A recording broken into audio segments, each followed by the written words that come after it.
मानपुरा गांव में मार्च के महीने में एक महिला की हत्या में 2 लोगों को घायल किए जाने के संबंध में एक मुकदमे की जांच चल रही थी। उस मामले में अब तक 9 आरोपी गिरफ्तार किए जा चुके हैं। जांच के दौरान ही मेरे को एक शिकायत प्राप्त हुई थी कि कुछ आरोपियों के नाम निकालने की एवज में पुलिस कर्मचारियों के द्वारा पैसों की मांग की गई है। वो शिकायत प्राप्त होने के बाद में उसकी प्रारंभिक जाँच एक डीएसपी रैंक के अधिकारी से करवाई गई थी। प्रारंभिक जाँच में प्रथम दृष्टया मामला बनने पर पुलिस स्टेशन मूनक में प्रिवेंशन ऑफ करप्शन एक्ट के तहत 2 आरोपी के खिलाफ एफआईआर दर्ज की गई है। उसमें एक सब इंस्पेक्टर रैंक का अधिकारी और एक हेड कांस्टेबल है।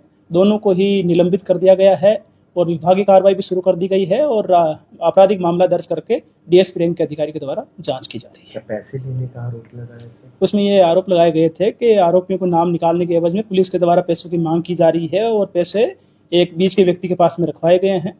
उसी के आधार पर ही प्रारंभिक जांच करके मामला दर्ज किया गया। 37 लाख रुपए की सर बात सामने आ रही है, जांच में कुछ ऐसा सामने आया सर? देखिए, उन्होंने आरोप यह लगाया था कि 37 लाख रुपए इसमें मांगे गए हैं और 20 के व्यक्ति के पास में पैसे पहुंचाए गए हैं।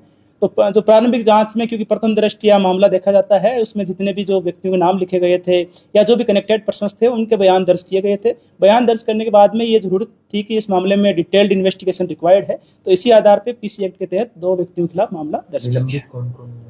इसमें इंस्पेक्टर मनदीप और हेड कांस्टेबल है, उसको निलंबित किया। सर फरार चल रहे हैं, ऐसा कुछ है? देखिए, दोनों ही मामला दर्ज होने के बाद अनुपस्थित चल रहे हैं, लेकिन इस मामले में जो डीएसपी है उनके द्वारा जांच की जा रही है। जितने भी गवाह हैं उनके बयान दर्ज करना और बाकी जितनी भी इन्वेस्टिगेशन में जो भी एविडेंस गैदर करना रिक्वायर्ड है वो कार्रवाई की जा रही है। हाल ही में हत्या हुई थी सर?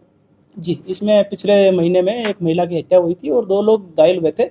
उस संबंध में 9 आरोपी पुलिस के द्वारा अब तक गिरफ्तार किए। हाल ही में सर जो ट्रांसफर हुई थी उनकी यहाँ से, क्या ये इसी जांच का हिस्सा था या वो एक रूटीन प्रोसेस था? देखिए, जहाँ तक मैं केवल इसमें मामले में जो हमारे पास में जो शिकायत प्राप्त हुई थी उसके संबंध में टिप्पणी कर पाऊंगा और इस संबंध में ये है कि पुलिस जो हमारे लेवल पे जो कंप्लेंट की जो जांच की गई है उसके आधार पे हमने डिपार्टमेंटल एक्शन भी और क्रिमिनल प्रोसीडिंग्स दोनों कार्रवाई शुरू कर दी है। सर इसमें 2 पार्ट थे, एक एक्यूज थे, एक विक्टिम थे। शिकायत किसकी तरफ से आई थी सर? इसमें जो दूसरा पक्ष है उसकी तरफ से शिकायत आई थी।